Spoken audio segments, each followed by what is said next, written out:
Welcome back to Echoes of Ihsan. Everyone seems to be loving these deep dives we've been doing. It's been fantastic. The response has been so positive. And you know what that means? More deep dives. Yeah. Today we're taking a plunge into marriage, as discussed in Sunan al Tirmidhi, Volume 2. Oh, excellent choice. This volume is packed with insights into how marriage was understood, in those early days of Islam. Not just history, though, right? Yeah. I mean, these hadiths, they have advice that we can still learn from today, right? Yeah. Even after 1,400 years. Oh, absolutely. Timeless wisdom. You'll find stuff on picking the right partner, building a strong relationship, how to deal with conflict, all those things that are still relevant. Okay, so let's get into it. First up, publicizing the marriage. The hadith really stresses making the marriage known. Can you imagine? Like a wedding in the mosque with drums. That's exactly what the Prophet recommended, according to hadith at 1088 and 1089. That's right. And it wasn't just about a fun atmosphere. You got to think about the context back then. Communication wasn't as instant. Publicizing the marriage had a real purpose, clarified things for everyone. So like it prevented any confusion. Hey, everyone, these two are married officially. No more rumors. Exactly. And it also helped avoid suspicion or, any slander that might come up if a couple's relationship wasn't super clear. This public declaration, fostered a sense of community support, too. That's so different from how some marriages are done today, right? Like it's often seen as a private thing. Do you think we can learn something from that? From this focus on transparency? I think so. Even though things have changed, we value privacy now. There's still wisdom in being open about serious relationships. It builds trust and accountability, and it can strengthen the bond between a couple, too. Makes you think about those big weddings in a different light, right? It's not just showing off. It's Yeah. about making a commitment in front of everyone. That's a beautiful way to put it. Okay, so let's move on to the celebrations themselves. The walima, the marriage feast, was a big deal back then. But, even a single sheep was enough to celebrate, according to Hadith 1094. Really? That's so interesting. It's like the focus wasn't on how fancy it was, but on sharing the joy no matter what you had. Exactly. It reminds me of those potluck dinners we have today. Everyone chips in with what they can. Yeah. It's the spirit of togetherness that counts, right? Celebrating together as a community. Okay, but here's where things get a bit tricky. Hadith 1098 suggests that uninvited guests weren't always welcome at these feasts. Yeah, the hadith, it raises questions about boundaries, The host's right to decide who comes to their event. It reminds us that even in communal settings, people still had preferences and personal space was respected. Yeah, make sure to RSVP people. Okay, moving on to a big one, choosing a spouse. Hadith 1100. It tells a really interesting story. Yeah. A man marries a widow, and the Prophet kind of jokes that he could have chosen a younger woman, for more lighthearted companionship. Yeah, this one often raises eyebrows, but context is key here. The Prophet, he wasn't giving an order or saying younger women are better. It was a light conversation, highlighting that there are different things you might think about when you're choosing a partner for life. So it's not about age, but about compatibility, finding someone who brings joy and companionship. Exactly. And this hadith also challenges the idea that marriage was just a transaction back then. Personal compatibility, shared values, those were important too. It's a good reminder that strong marriages need more than just fulfilling obligations. It's about that connection, emotional and, intellectual. Absolutely. Now let's get into something a little more complex. Guardianship in marriage. Ahadith 1101, 1104, and 1110, they all talk about the role of the wali, the guardian. This is a tough one in modern discussions about Islamic marriage. Why was guardianship seen as so important? Okay, so first context. Arranged marriages were the norm back then, and the wali often helped find suitable partners and facilitated the process. Think of it like support and guidance. So not forcing someone into a marriage they didn't want. Not at all. A woman's consent was crucial. Hmm. The wali's job was to advise, make sure the partner was good, protect the woman's interests. Like looking out for her, making sure the marriage wasn't harmful. Yeah. Precisely. And, Hadith 1110 even talks about what happens if two guardians try to marry the same woman to different men. The Hadith gives a clear solution, prioritizing the first marriage contract. They really thought about potential problems and had solutions ready. Shows a real concern for fairness and preventing issues. Now let's look at a story that shows the importance of choice. The story of Buraira, a freed slave woman who was given the choice to stay with her husband who was still enslaved. Her story, it's in Hadith 1154 and 1155, and it's remarkable. It shows how Islam views autonomy and choice. Even though society might have pressured her to stay, Buraira's right to choose was upheld. That's pretty progressive for that time, given that slavery was still accepted. It is, and it challenges the idea that women didn't have agency back then. Barira's story, it shows how important individual freedom was, the right to make your own decisions, even in difficult situations. It reminds us that Islam values the dignity and autonomy of all people. Okay, let's move to a topic that's often discussed, justice between wives in polygamous marriages. Hadith 1141, it paints a striking image. It says, a man who is unjust to his wives will be resurrected on Judgment Day with one side of his body drooping. Wow, that's a strong image. It really emphasizes fairness. Exactly. It's not just about fulfilling the basic duties, it's about actively creating harmony, making sure all wives are treated well and with consideration. So even within a system that allows polygamy, justice is key, making sure no one is mistreated. That's right. And this fairness, it goes for all relationships, not just polygamous ones. It's about creating a harmonious and just environment where everyone feels valued. Now let's talk about something that's sensitive but directly addressed in the text. Intimacy and ethics within marriage. Hadith 1163 is full of guidance on treating wives with kindness and respect, and not just physically. It lays out specific rights and responsibilities for both husbands and wives. It emphasizes mutual respect, understanding, consideration. It's about nurturing a partnership based on love, compassion, and dignity. It sounds like creating a safe and loving environment where both people feel comfortable and cherished. Exactly. And then you have Hadith 1166. It gives a specific instruction forbidding anal intercourse. This shows the ethical framework of Islam, which focuses on purity, respect for the body, and following natural laws. It's really interesting how these hadith address such a wide range of things, from big principles to the intimate details of a relationship. Is there a theme that connects all of this? I think so. I'd say the underlying theme is responsibility. Responsibility to your spouse, to the community, and ultimately to God. Yeah. These teachings guide us towards building strong, just, and loving relationships that are pleasing to God and good for society. Yeah. That's a profound way to look at it. It's not just about rules. It's about understanding the why behind them, right? Aligning ourselves with that bigger ethical picture, being accountable in this world and the next. Okay, so we talked about finding a spouse, celebrating the marriage, the ethical guidelines within the relationship. But marriage isn't just about the couple, right? It affects society and even the economy. Absolutely. And you know what? Sunan al Tirmidhi talks about those things too. The chapters on zakat give us a really fascinating look at how things worked back then, the social and economic dynamics. Scott, that's one of the 5 pillars of Islam, right? The charitable giving based on your wealth. Exactly. And it wasn't just about individual piety. It was a whole system designed to address poverty, create a safety net, a way to redistribute wealth and make sure everyone was taken care of, not just the rich. So like a built-in system for social justice, making sure everyone's needs were met. Exactly. It created this sense of shared responsibility and a more just society. And it's interesting, Hadith 653 specifically talks about prohibiting jizya on Muslims. Wait, remind me, what was jizya again? It was a tax on non-Muslims living under Islamic rule. It was for their protection and exemption from military service, like a civic duty payment. But Muslims were exempt because they had zakat.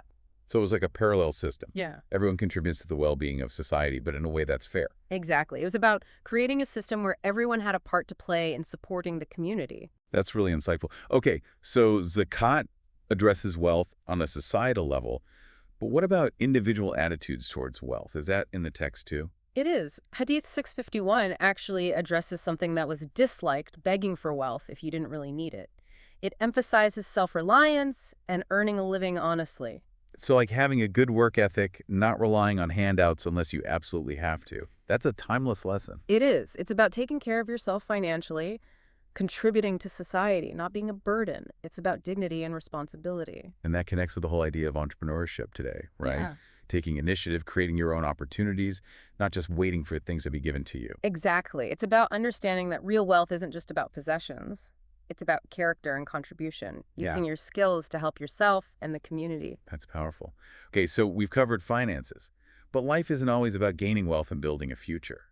There's loss and grief too. Does Sunan al Tirmidhi say anything about dealing with those tough times? It does. The chapters on Jannah's funeral rites, they offer really profound insights into dealing with death and supporting those who are grieving. They give us a framework for honoring the deceased, comforting the living, and finding solace in our faith during times of sorrow. So it's not just about the practical aspects of burial, but also about the emotional and spiritual side of things. Precisely. It's a holistic approach to death, Recognizing the impact it has on everyone. For instance, Hadith 979 talks about how it was disliked to publicly announce someone's death. That's interesting. Why would that be discouraged? Wouldn't people need to know? It wasn't about hiding information. It was about the way you shared it. Public announcements could be insensitive to the family. It could seem like boasting or attention-seeking, taking the focus away from the deceased and the grieving process. So it's about putting humility and compassion first, respecting the sacredness of grief. Exactly. And Hadith 983, it offers this beautiful reminder about hope and faith, even when facing death. It says that if a believer has hope in Allah's mercy and fears their sins at the time of death, Allah grants them what they hoped for and protects them from what they feared. That's so comforting. It really emphasizes the power of faith to give us solace and strength even in our final moments. It does. It reminds us that our connection with Allah goes beyond this life and that our actions have eternal consequences. It makes you want to live a life that cultivates both hope and accountability. Okay, so we've talked about death, but what about after death? What does the text say about the afterlife? Islam doesn't shy away from talking about the afterlife. It's a core belief that shapes how we understand this life, its purpose, its meaning. Hadith 1072 describes what a believer experiences in the grave. It talks about the questioning by the angels, the expansion of the grave for the righteous, and the peaceful sleep for those who lived a good life. Intense. So death isn't the end. It's like our spiritual journey keeps going. Precisely. It highlights how important it is to prepare for the afterlife through good deeds and a strong connection with Allah. What we do here, it affects our experience in the next life. So it's a call to live a life with meaning and purpose, knowing that our actions have consequences that last forever. Exactly. It's about understanding that this life is preparation for the next and that our choices matter not just here, but in the hereafter as well. That's humbling, but also kind of empowering, knowing we have a say in shaping our eternal destiny. Absolutely. It reminds us that we're not just passive beings. We actively shape our spiritual journey in this life and the next. Okay, so we've explored death and the afterlife. Let's bring it back to the practicalities of living a good life. Fasting is one of the pillars of Islam, and Ramadan has always been fascinating to me. But does the text suggest that fasting should only be done during that month? Not at all. Fasting is encouraged throughout the year. Certain days and months are even considered more virtuous for it. It's seen as a way to purify yourself, develop self-discipline, and deepen your connection with Allah. So it's about making fasting part of your routine, not just a once-a-year thing. Exactly. It's about making it a regular spiritual practice. Okay, so break it down for me. When are some of the times Muslims are encouraged to fast outside of Ramadan? Well, Hadith 736 mentions the Prophet used to fast often during Shaban, the month before Ramadan. It was a way to prepare spiritually and physically, for the intense devotion of Ramadan. Like a spiritual warm-up, getting your mind and body ready for the challenge. We could say that. Building momentum and creating a space for more focus. Makes sense. What about other times of the year? Are there any specific days or periods that are recommended for fasting? Yes. Hadith 763 encourages fasting for 3 days each month. It's seen as a way to cleanse yourself and stay connected with Allah. It's about weaving fasting into your life, not just making it a seasonal thing. So like a rhythm of spiritual practice, a regular cycle of connecting with the divine through fasting. Exactly. And remember, it's not just about not eating or drinking. It's about self-discipline, cultivating empathy, and being aware of your dependence on Allah. It's about way more than just the physical act, then. It affects you spiritually, emotionally, even socially. It does. It can really change your relationship with yourself, with others, and with Allah. Now, what about exceptions to fasting? What if you're traveling or sick? Does Islam allow for that? Of course. Islam is compassionate and understanding. It recognizes that people have limitations and that sometimes fasting can be harmful to your health. Okay, so what are some valid reasons to break a fast? Well, Hadith 712 says it's okay to break a fast while traveling. It acknowledges the hardships of travel, how it can be tough on your body. So Islam prioritizes well-being over rigidly following the rules, adapting to individual circumstances. Exactly. It's about understanding that the spirit of the law is just as important as the letter of the law. That makes sense. What about those times when you accidentally break a fast? Like you forget you're fasting and take a drink of water. Does that ruin the whole fast? Not at all. Hadith 721 addresses that exact situation. It says that if you eat or drink out of forgetfulness, it doesn't invalidate your fast. It's seen as Allah providing for you. So it's about intention. Understanding that Allah is always taking care of us, even when we slip up. Precisely. It's a reminder of Allah's mercy and His understanding of our human weaknesses. That's reassuring. Now, what about being sick? If you're ill, do you still have to fast? Not at all. It's actually harmful to fast when you're sick. Islam values health and well-being. It recognizes that when you're ill, you need rest and nourishment. So it's about taking care of your body, understanding that your health is a gift from Allah to be cherished. Exactly. Islam encourages us to seek treatment when we're sick to make our health a priority. It's a holistic approach that sees the connection between our physical, emotional, and spiritual well-being. Okay, so we've covered the different aspects of fasting, from its importance to the exceptions. Now let's talk about a night that's really special for Muslims, Laylatul Qadr, the night of power. Ah, yes. A night of amazing blessings and spiritual potential. It's when the Quran was revealed, and worship on that night is said to be more rewarding than 1,000 months. Wow, incredible. But we don't know the exact date, right? It's kind of a mystery. That's right. It's unknown, which makes it even more special, and encourages Muslims to be extra devoted during the last 10 nights of Ramadan, hoping to experience this blessed night. So it's about anticipation, seeking Allah's blessings with a sincere heart, not knowing exactly when it will be. Exactly. Surrendering to the unknown, embracing the mystery, knowing that Allah's blessings are there for those who truly seek them. I love that. Okay, we've talked about fasting and Laylatul Qadr. Now let's move on to another pillar of Islam Hajj, the pilgrimage to Makkah. It's a once-in-a-lifetime journey for many Muslims, a deeply spiritual experience. What does Sunan al Tirmidhi tell us about this sacred ritual? It's full of insights. It covers everything from the different types of Hajj to the specific rituals and an etiquette. For example, Hadith 812 describes the three types of Hajj, Tamattu Quran and Ifrad. They each have their own rules, but the core purpose is the same, to get closer to Allah and purify the soul. So it's not just the physical trip. It's about internal change, letting go of worldly things and deepening your connection with Allah. Exactly. It's a spiritual journey, a journey of self-discovery and submission to Allah's will. It's about leaving behind the distractions of the world and immersing yourself in the sacredness of Makkah, surrounded by millions of other Muslims, all united in their devotion. That's such a powerful image of unity and brotherhood, transcending culture and social differences. It is.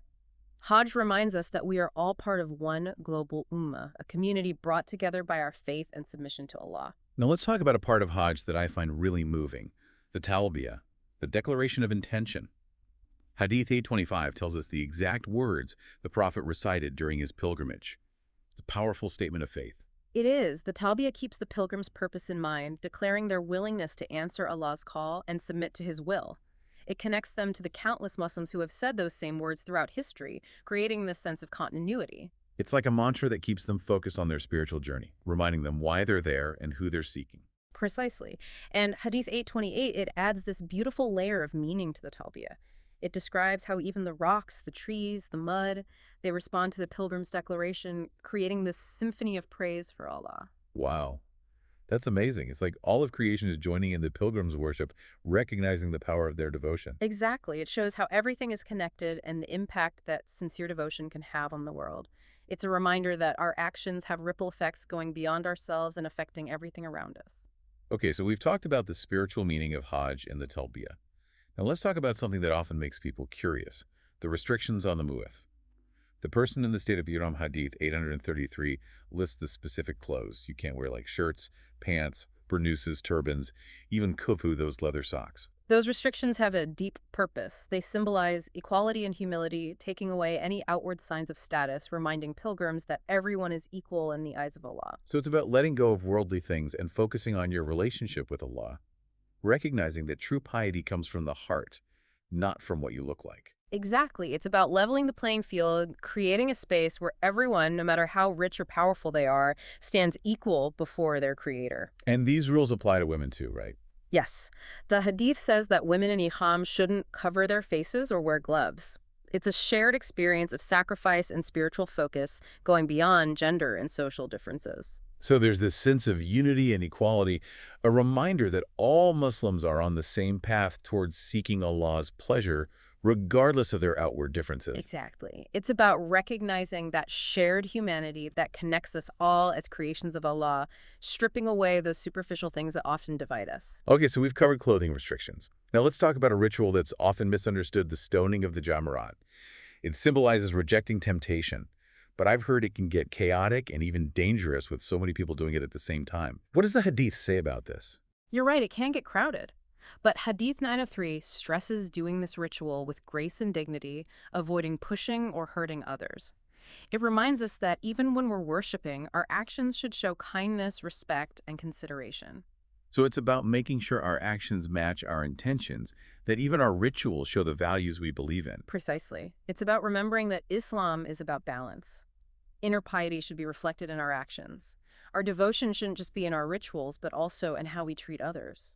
That's a powerful reminder. It's not just about going through the motions, it's about embodying the spirit of Islam in everything we do, even when it's crowded and potentially chaotic. Exactly. It's about keeping our composure, our compassion, and our commitment to doing what's right, even when we're surrounded by thousands of people. Okay, so we've talked about the stoning of the Jamarat. Now let's discuss another important part of Hajj, sacrificing an animal and sharing the meat. This symbolizes submission to Allah and willingness to share blessings. Hmm.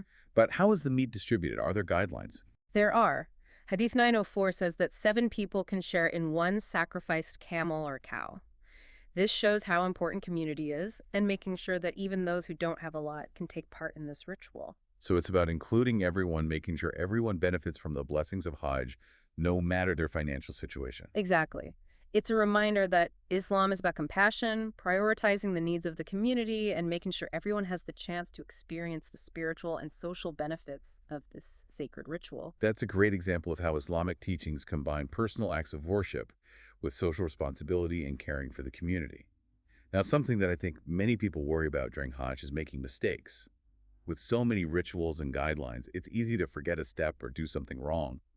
What happens then? Does it ruin the whole pilgrimage? Not at all. Islam is forgiving and understanding. It knows that humans make mistakes. Hadith 942 reassures us that if a pilgrim forgets part of the rites, they can just keep going with what's left. So it's about focusing on your intention and seeking Allah's mercy even when you mess up, recognizing that Allah cares more about our hearts than perfect rituals. Exactly. It's a reminder of Allah's grace and that He judges us based on our sincerity and effort, not on being perfect. That's comforting. Mm. Okay, so we've talked about mistakes. Now let's talk about the etiquette of visiting the Kaaba, the holiest place in Islam. Mm. There are so many emotions and rituals tied to this. What guidance does the Hadith give on how to approach this sacred place? The Hadith gives us a lot of guidance on how to approach the Kaaba with the right attitude and manners.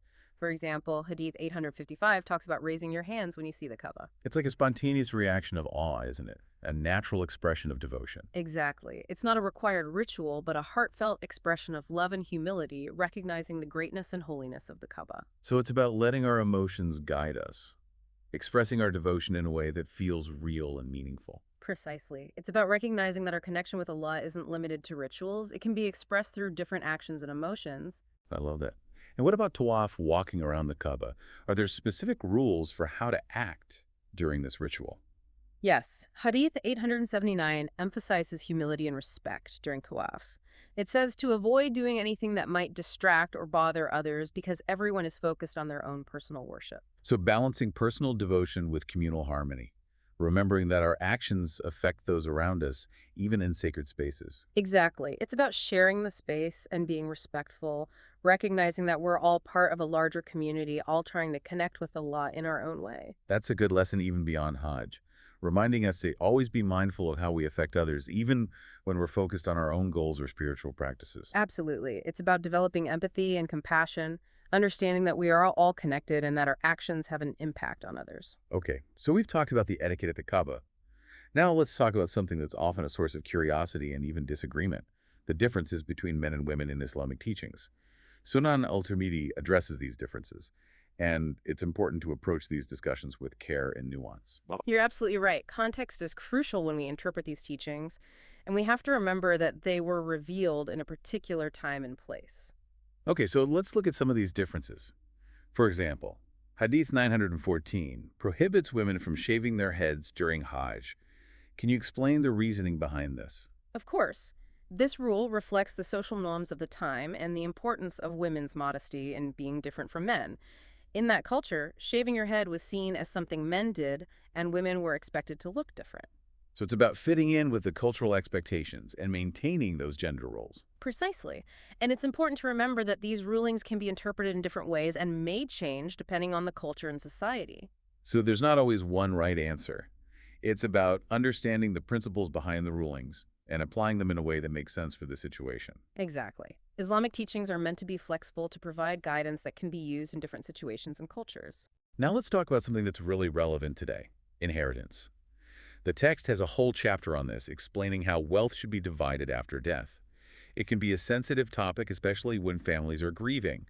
What are some of the key principles the Hadith highlights? The Hadith stresses fairness, justice, and being clear when it comes to inheritance.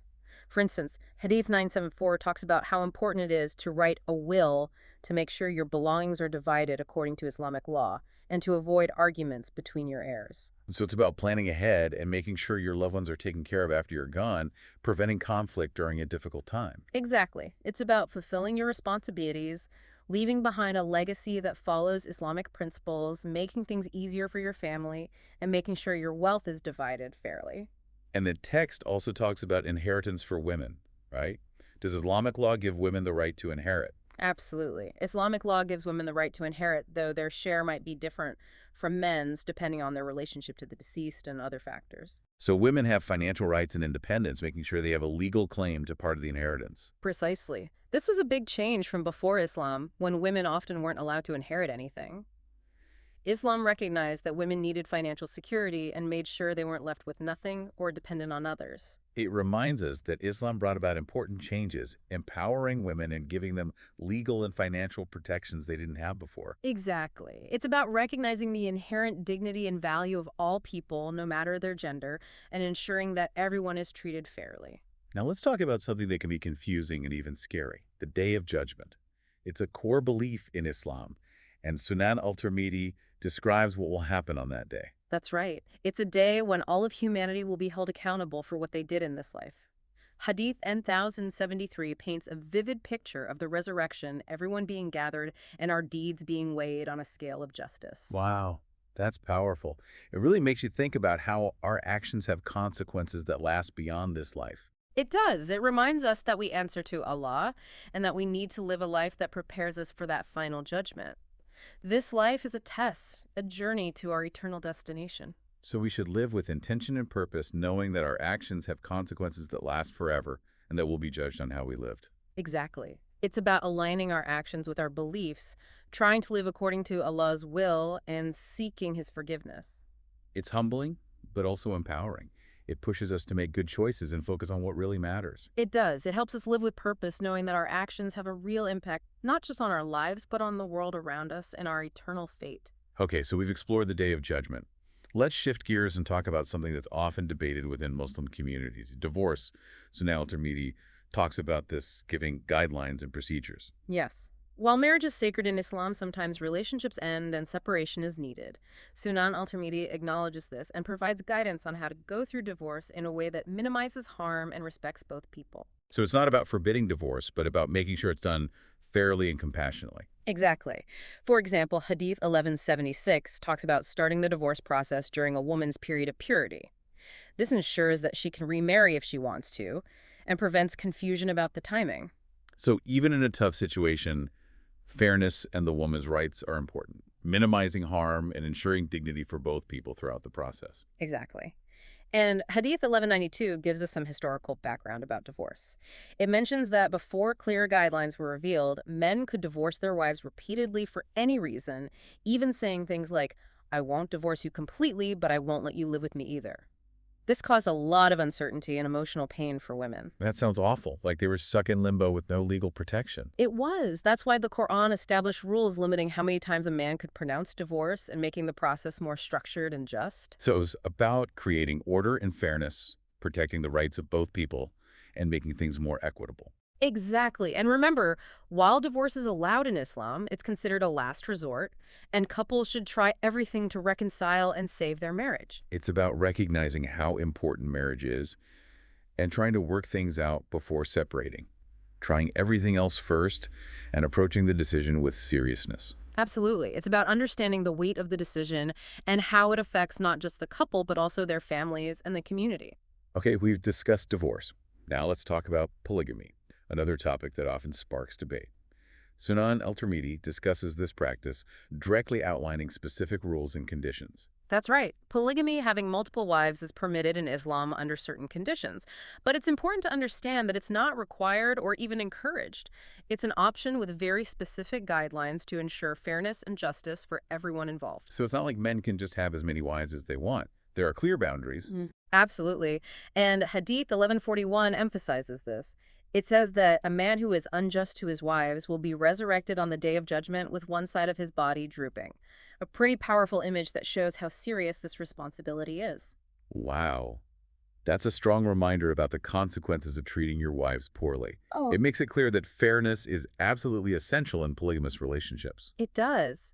It shows how important it is to treat all wives with equal respect, consideration, and fairness. It's not just about providing for them, it's about making sure they feel emotionally well within the family. So even when polygamy is allowed, no one should be mistreated or neglected. The husband's responsibility goes beyond material things to include emotional and psychological well-being. Exactly. Justice means being fair in every way, including emotional support and considering each wife's needs. That's a reminder, even in monogamous relationships, that fairness and balance are crucial for a healthy partnership. Absolutely. It's about recognizing that everyone deserves to be treated with dignity and respect, no matter their marital status. Now let's discuss a topic that's often taboo: intimate relations within marriage. Hadith 1163 talks about treating wives with kindness and respect beyond just the physical aspect. Yes. It outlines specific rights and responsibilities, emphasizing mutual respect, understanding, and consideration. It's about creating a partnership based on love, compassion, and dignity. Creating a space where both partners feel safe, cherished, and respected. Precisely. And Hadith 1166 specifically prohibits anal intercourse within marriage. This isn't something that's openly talked about very much. Why is it addressed so directly in the Hadith? This ruling reflects the ethical values of Islam, which emphasize purity, respect for the body, and following natural laws. So it's about making sure intimate acts fit within a moral framework that they're consistent with Islamic teachings. Exactly. It's important to consider the historical and cultural context, understanding the values and principles behind these rulings. And like with all religious texts, it's crucial to approach them with sensitivity and understanding, recognizing that interpretations can change and social norms evolve. Absolutely. It's about having thoughtful discussions and seeking deeper understanding, not making quick judgments or imposing our own cultural biases. Wow, it's amazing how much ground these ahadiths covers. We've talked about everything from the intimate details of marriage to the day of judgment. It really shows how Islam touches every part of life. You're right. It's not just about rituals or beliefs. It's a whole way of life, a guide for living a meaningful life both here and in the hereafter. And it's not all theoretical either. We've seen how these teachings give practical answers to real problems, like the issue of conflicting marriage contracts. Remember Hadith 1110? Yes, that one deals with what happens when two guardians try to marry the same woman to different men. The hadith says the first marriage contract is the one that counts. It's amazing how they thought about these things and had a clear solution so long ago. It is, and this idea of prioritizing the first action, it's not just about marriage contracts. It shows up in other areas of Islamic law too. Creating a system that's clear and fair, it helps prevent arguments and keeps things straightforward. It's like laying the groundwork for a society built on justice and order. Speaking of roles in society, we talked about women in leadership positions earlier. Is there anything else in this volume that sheds light on that? While the text doesn't directly address women's leadership in the way we understand it today, there are some great examples that challenge our assumptions, like Aisha the Prophet's wife. Right, she was known for being intelligent and scholarly. Exactly. She was a respected authority on Islamic teachings, and people, both men and women, valued her opinions. She narrated hadith, taught students, even took part in scholarly debates. Her example shows that women weren't shut out from knowledge and influence, even back then. It's inspiring. It really is. Aisha's legacy continues to inspire Muslim women today. It reminds us that women have always been vital in preserving and teaching Islam. Their contributions are so important. I think that's a key takeaway from this whole deep dive. Sunan al Tirmidhi isn't just some old text. It's full of stories, teachings, and legal rulings that can guide and inspire Muslims today. You said it perfectly. It speaks to our hearts, minds, and souls. It's about dealing with life's complexities with wisdom, compassion, and a strong connection with Allah. Of everything we've talked about today, what's the most important lesson for our listeners? That's a tough one. But I think it's this idea of balance that we see throughout Sunan al Tirmidhi. Finding that balance between individual rights and the needs of the community, between our goals in this world and our spiritual goals, between reason and revelation. Right. Islam isn't about going to extremes. It's about navigating life with harmony and purpose. Exactly. It's about trying to live in a way that reflects compassion, justice, and submission to Allah. It's about thinking about how our actions affect others and always learning more about our faith and our place in this world. It's been an incredible journey exploring these ahadith with you. Any last words for our listeners? Yes. Keep exploring Sunan al Tirmidhi on your own. Don't just read it. Really engage with it. Think about its meanings. Talk about it with others. And most importantly, seek guidance from knowledgeable scholars. This deep dive focused on marriage, but there's so much more in this collection. A lifetime of wisdom to discover. Thank you for joining us on this deep dive into Sunan al Tirmidhi Volume 2.